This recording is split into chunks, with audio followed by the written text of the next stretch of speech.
to what the business is. Let's take a trip to Nashville, Tennessee real quick. And let's touch on the gang that got out there called Brown Pride. Now, Brown Pride might be the most deadliest gang that Nashville has.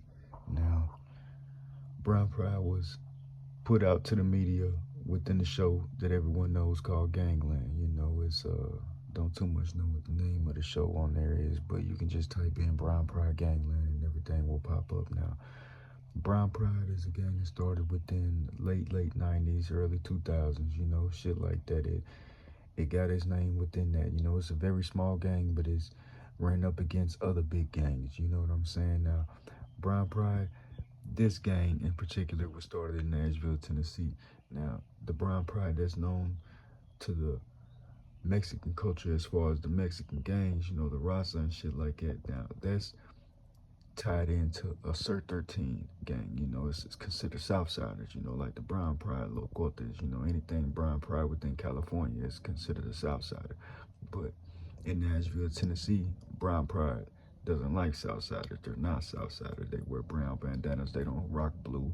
You know, they don't have nothing to do with the 13. They don't have nothing to do with the blue. They don't have nothing to do with the Southsiders in general at all. Now, their main rivals are the MS-13. It's probably their biggest rivals. It's the most who they had the most murders with. It's the most who they had people killed from, you know, killed by, you know. It's the biggest war that they had within themselves is the MS-13, and alongside with the Sir 13, you know, a lot of cliques that came out within them, you know. Now, let's touch on a quick topic, man. One of the guys that y'all see on the gangland, man, he's in a jail suit. His name is Spook on there now. Spook, he's locked up. He's incarcerated. I think he got 50 years or he has a life sentence. He has somewhere around that.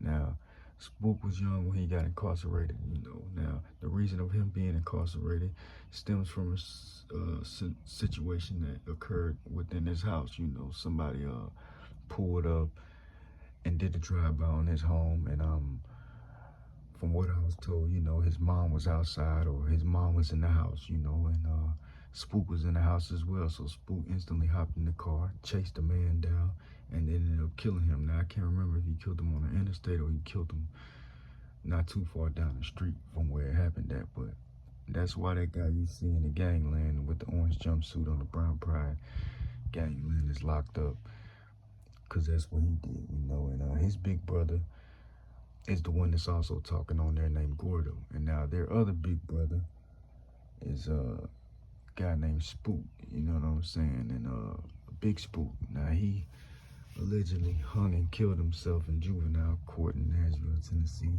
you know. And their biggest problem was a 17-year-old MS-13 from New York. You know, he was a Salvadorian cat named El Mortal, you know. He's incarcerated right now for a few murders. You know, he got tied into the whole indictment within the gang indictment that they had within the MS-13 when they came through and swept up a whole bunch up. Now, he was the youngest, but he had the most murders. Now, he was their problem, you know, because he probably had 4 or 5 murders from off them. You know, he killed 2 people at the same time. They bumped the car into a ditch. He hopped out and gunned both of them down, you know, as well as another murder that happened in the club. You know, he's locked up for all this now.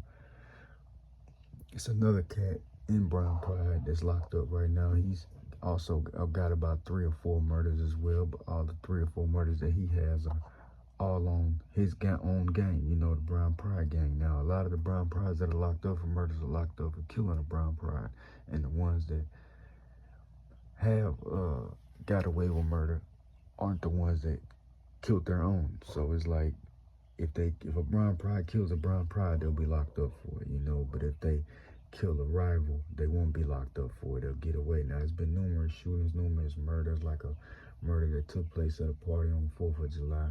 And one of the Brown Pride leaders, you know, he came into a party that he did not know, or he did know was a Sir 13 party, you know, and they told him to leave, you know, and he came off, you know, disrespectfully, you know, and was like, man, I'm not going nowhere, whoop-de-whoop. And shots were fired, and he was killed on the scene, you know, and his girlfriend was was also shot, you know, but she ended up surviving. But you know, it's situations like that, like another Brown Pride leader who was at his sister's sweet 15, and he was with two of his Brown Pride homies, you know, and they called him over there like, hey, man, come holler at us, and they walked him into the woods, and they both killed him, you know. Now it's situations like that, you know, it's situations where somebody got into it with a younger Brown Pride's little brother out of school, and the younger Brown Pride ends up getting jumped by the Cert 13s, and when he gets home, they come through and tell his big brother, you know, so his big brother come through and find the older Cert 13s do that to his brother, you know, and they end up killing him. So it's situations like that, you know, like a young 16-year-old at a McDonald's, you know, who threw up a gang sign at the wrong Brown Pride member and got shot, you know, almost died behind that, you know. Situations like that. There's so many situations, you know, like a